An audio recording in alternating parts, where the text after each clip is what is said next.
اپنے کسی بھی عمل کو زیادہ نہ سمجھیں، کتنا بھی آپ کار خیر کر لیں یہ نہ سمجھیں کہ بہت ہو گیا، اس لیے کہ خیر میں کوئی اسراف ہے ہی نہیں، اس میں کوئی زیادتی ہے ہی نہیں، بلکہ روایت میں ہے کہ قیامت میں ہر مومن چاہے وہ کتنا ہی نیک متقی پرہیزگار کیوں نہ ہو، ہر مومن ایک طرح سے کسی نہ کسی حسرت میں مبتلا ہوگا اور وہ کہے گا کہ کاش میں نے اس سے کچھ اور زیادہ نیکیاں کر لی ہوتی۔ سبحان اللہ، سبحان اللہ۔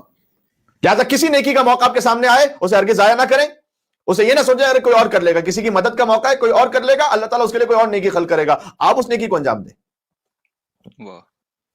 امام بارگاہ میں کوئی مثلا فرض کیجئے کہ کوئی چیز ایک پلیٹ چھوڑ کے چلا گیا ہے تو آپ کوئی اور اٹھا لے گا، والنٹیئر اٹھا لیں گے نا، آپ خود آگے بڑھ کے اٹھا لیں، یہ نیکی اللہ تعالیٰ نے آپ کے حصے میں لکھی ہوئی۔ سبحان اللہ، صحیح۔ کسی غریب کی مدد کا موقع آپ دیکھ رہے ہیں جینون کیسے کوئی اور کر لے گا، آپ خود کر کے آگے بڑھیں۔ بہن بھائیوں میں بھی اس طریقے سے والدین کی خدمت، ارے وہ فلاں بھائی کر لیں گے فلاں بہن، نہیں، آپ کو موقع میں آپ خود آگے بڑھیں۔ سبحان اللہ، سبحان اللہ۔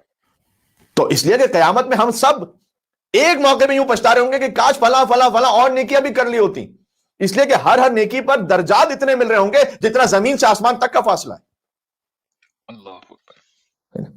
تو بلکہ ایک حدیث میں آیا ہے کہ مومن کا خطوتن، جو مومن کا ایک قدم ہوتا ہے نا وہ اس پوری دنیا کے برابر ہوتا ہے۔ سبحان اللہ، سبحان اللہ۔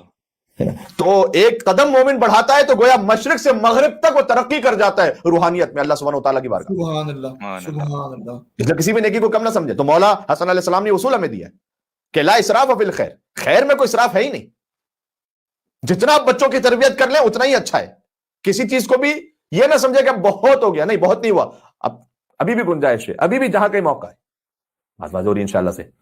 تو اس کے مختلف اسپیکٹس ہیں جو میں نے آپ کی خدمت میں عرض کر دیے۔ تو حضور نے کیا کہا، سخی وہ ہے جو خود بھی کھائے دوسروں کو بھی کھلائے، لیکن کریم وہ ہے جو خود نہ کھائے دوسروں کو کھلائے۔ ہمارے لیے اس لیول تک جانے کی بات کی بھی نہیں گئی، ہم سے کہا گیا کہ پہلے جو تمہارا نان نفقہ واجب ہے اہل و عیال اس کو دیکھو۔ ہر کام امام کا جو بیان کیا جاتا ہے وہ ایگزیکٹلی تقلید کے لیے نہیں ہوتا، اس لیے کہ امامت کا رتبہ اور ہے، امت کا رتبہ اور ہے۔ بے شک، بے شک، بے شک، سبحان اللہ۔ ہم سے کہا گیا کہ تمہارے جو واجب اخراجات ہیں اسے دیکھو، لیکن امام حسن علیہ السلام کی سنت پر بھی عمل کرو۔ وہ کریم تھے، کم سے کم تم سخی تو بن جاؤ۔ سبحان اللہ، سبحان اللہ۔